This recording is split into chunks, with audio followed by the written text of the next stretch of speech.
Բժիշկների օգնությանը դիմաց երիտասարդը կտրած ծակած վնասվածք էր ստացել։ Նույն օրը, փետրվարի 14-ին, իր ասելով բակում ընկնելու հետևանքով, ինչը պնդեց նաև ոստիկանների մոտ։ Ինչևէ, Աբովյանի քրեական հետախույզները մեկնեցին դեպքի վայր եւ ժամեր անց եղելությունը պարզվեց։ Զար գյուղում ձեռնարկեցինք օպերատիվ հետախուզական միջոցառումներ, որի արդյունքում պարզեցինք, որ տուժողը մարմնական վնասվածք ստացել է ոչ թե վայր ընկնելու հետևանքով, այլ դանակի արվածից։ Վիճած համագյուղացիներին հաշտեցնելու այսպես ասած խաղաղասիրական առաքելությունն ավարտվել էր իր դանակահարությամբ։ Մանրամասները լսենք նրանից։ Հովոն տրնդեցի որ մտնում է դպրոցի բակում երեխեքը հավաքված խաղալուց են ելնում, իր ավտոյով մտնում է այդ տարած։ Այդ ժամանակ ոնց որ երեխեքից անհանգ ստանալով մնացած երեխեքի մասին, այդ հովոին ասում է որ մի մտի ստեղ, ես մտա այս տարած երեխեքին վնաս կտաս։ Դրա իրիկունը ես իջնում եմ գյուղի մեջ, հովոն գալիս է մեր մոտ, ինքը հակաճառում է, բայց չէ, ինքը ինձանից փոքր է, ինձ նկատողություն է։ Հակաճառելու ընթացքում քաշքշուկ է տեղի ունենում, ծակող կտրող գործիքով տենց հարվածում է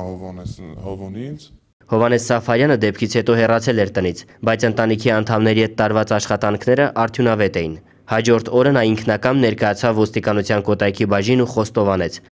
Իրար հետ խոսում էինք, հետո բան էր ուզում բացատրել, ձեռքը մի անկտրուկ վեր բարձրացավ, ես էլ իմացա ուզում ախփի, ձեռքս վեր բարձրացրեցի, որ չթողեմ հարվածի, տենց միամիտ կպել է իրան, վեր բարձրացնելու ընթացքում ձեռքս։ Ձեռնարկվում են միջոցառումներ հանցագործության իրական գործիքը հայտնաբերելու ուղղությամբ, քննությունը շարունակվում է։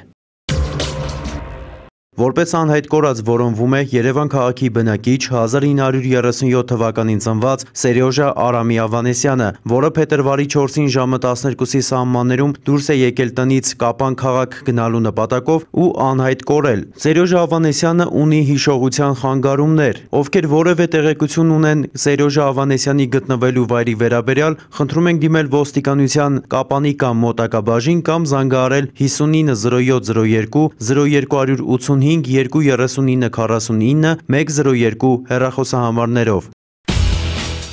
Ըստ ոստիկանության օպերատիվ հաղորդագրությունների ամփոփագրերի փետրվարի 13-ից 16-ն ընկած ժամանակահատվածում հանրապետությունում արձանագրված մարմնական վնասվածք հասցնելու 21 դեպքից բացահայտվել է 14-ը, ավազակային հարձակման 2 դեպքից 1-ը, բացահայտվել է կողոպուտի 1, գողության 18, կաշառակերության 5, խարդախության 8, խուլիգանության 2 եւ յուրացման 10 դեպք։ Նախկինում կատարված հանցագործություններից բացահայտվել է գողության 2, մարմնական վնասվածք հասցնելու եւ խարդախության 1-ական դեպք։ Անցած 3 օրվա ընթացքում հանրապետությունում արձանագրվել է ճանապարհատրանսպորտային 15 պատահար, ինչի հետևանքով 3 մարդ զոհվել է, 14-ը ստացել տարբեր աստիճանի մարմնական վնասվածքներ։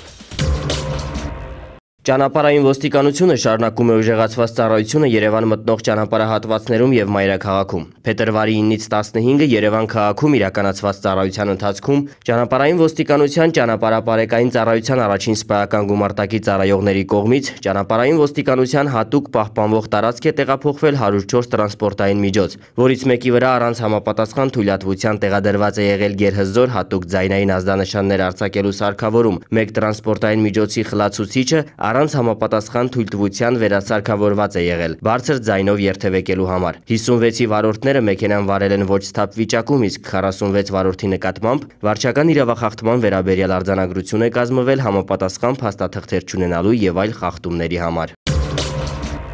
Հայաստանի Հանրապետության ոստիկանության ներքին աուդիտի վարչությունում ծառայության անցնելու համար հրավիրվում են բարձրագույն տնտեսագիտական կամ իրավաբանական կրթությամբ մինչև 30 տարեկան Հայաստանի Հանրապետության քաղաքացիներ։ Տնտեսագիտական կրթությունը եւ մասնագիտական աշխատանքային փորձը ցանկալի է։ Արական սեռի համար բանակում ծառայությունը պարտադիր։ Նշված պահանջներին համապատասխանող անձինք աշխատանքային օրերին կարող են դիմել Հայաստանի Հանրապետության ոստիկանության ներքին աուդիտի վարչություն ժամը 9:00-ից 18:00 010 54 69 21 հեռախոսահամարով։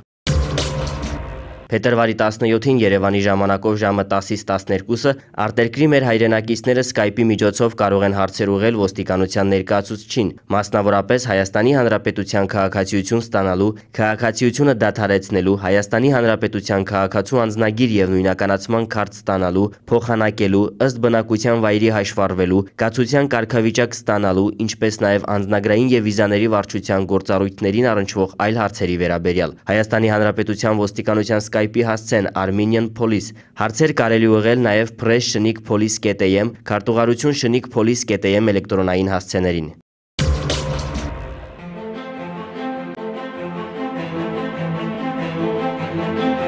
Տեղեկատվություն Հայաստանի Հանրապետության քաղաքացիների համար։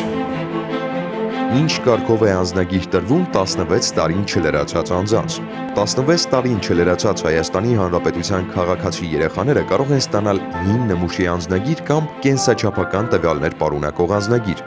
Անձնագիր ստանալու համար